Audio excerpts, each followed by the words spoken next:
Sahabat Verbum Domini yang dikasihi Tuhan, salam jumpa kembali dalam Verbum Domini edisi hari ini.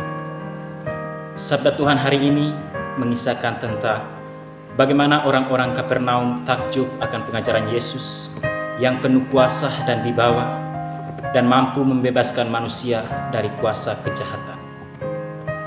Pada ayat-ayat sebelumnya mengisahkan bagaimana orang-orang Nazaret tidak percaya akan Yesus dan ajarannya karena mereka menilai dan melihat Yesus dari latar belakang keluarganya. Bagaimana mungkin seorang anak tukang kayu bisa menyatakan dirinya sebagai anak Allah? Dan mereka berusaha menyingkirkan Yesus. Saudaraku sekalian, marilah sebelum kita bermenung lebih jauh tentang bacaan suci hari ini, terlebih dahulu kita membuka hati dan budi kita untuk disapa oleh sabda Tuhan.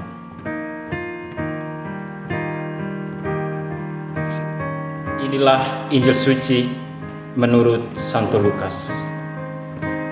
Kemudian Yesus pergi ke Kapernaum, sebuah kota di Galilea, lalu mengajar di situ pada hari-hari Sabat.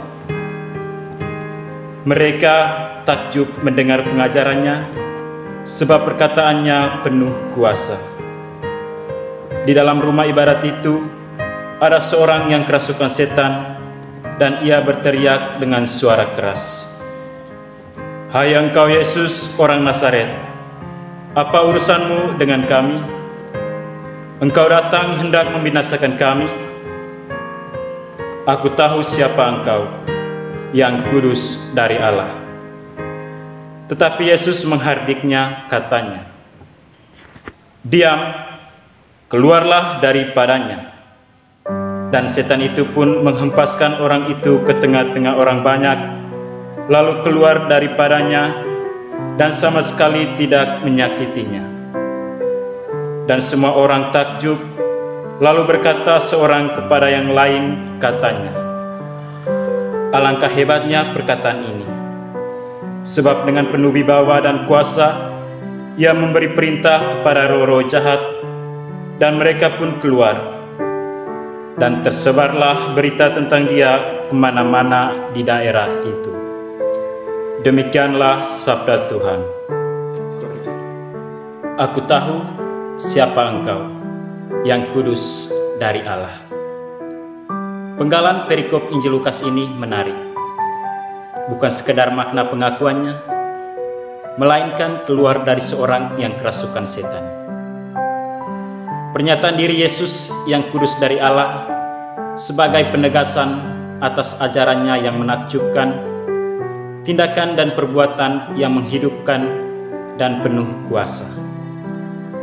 Identitas diri Yesus dinyatakan bukan saja dari ajarannya, melainkan dipertegas dengan kuasanya mengusir setan dalam diri orang yang kerasukan setan. Yesus memiliki wibawa dan kekuasaan melebihi kekuatan duniawi.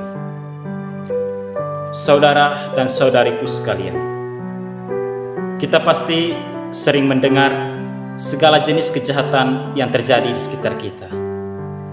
Bahkan kita sendiri menjadi pelaku kejahatan tersebut.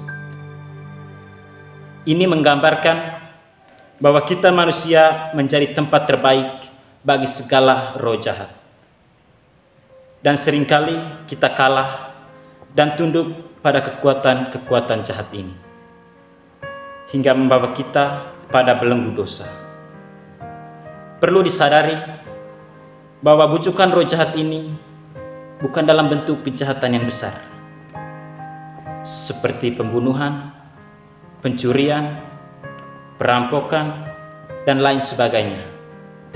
Tapi kekuatan jahat ini datang juga dalam bentuk hal-hal kecil, seperti godaan untuk tidak bangun pagi, godaan untuk tidak mengerjakan tugas, godaan untuk melakukan hal-hal yang tidak berguna dan menghabiskan banyak waktu berada di layar kaca untuk bermain game.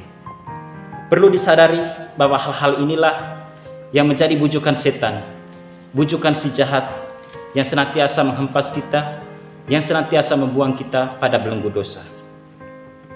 Sebagai seorang yang beriman, kita sungguh sadar bahwa kita tidak mampu terbebas dari kuasa-kuasa kejahatan ketika kita hanya mengandalkan kekuatan diri kita sendiri. Kita mengandalkan kehebatan kita. Kita mengandalkan bahwa kita mampu untuk keluar dari masalah-masalah kita, untuk keluar dari belenggu-belenggu dosa kita. Sebagai seorang beriman, kita percaya bahwa Yesuslah yang mampu membebaskan kita. Seperti yang tergambar dalam bacaan suci hari ini, di mana roh jahat takluk pada Yesus. Saudaraku sekalian, kuasa Yesus ini mampu membebaskan kita dari belenggu dosa dan melepaskan kita dari cengkraman si jahat. Jangan ragu akan kuasanya, hanya Dialah yang mampu membebaskan kita dari kuasa si jahat. Datanglah padanya dan nikmatilah segala kemerdekaan. Dan saudaraku sekalian, perlu diingat, setan saja tahu dan mengakui Yesus sebagai anak Allah, apalagi kita semua yang menamakan diri sebagai pengikut Kristus. Karena itu, setiap anggota gereja yang tidak mengenal dan mengaku Yesus sebagai Tuhan, sesungguhnya ia lebih setan dari si jahat. Semoga renungan singkat ini membantu kita dalam perjalanan kemuridan kita hari ini. Semoga Tuhan memberkati.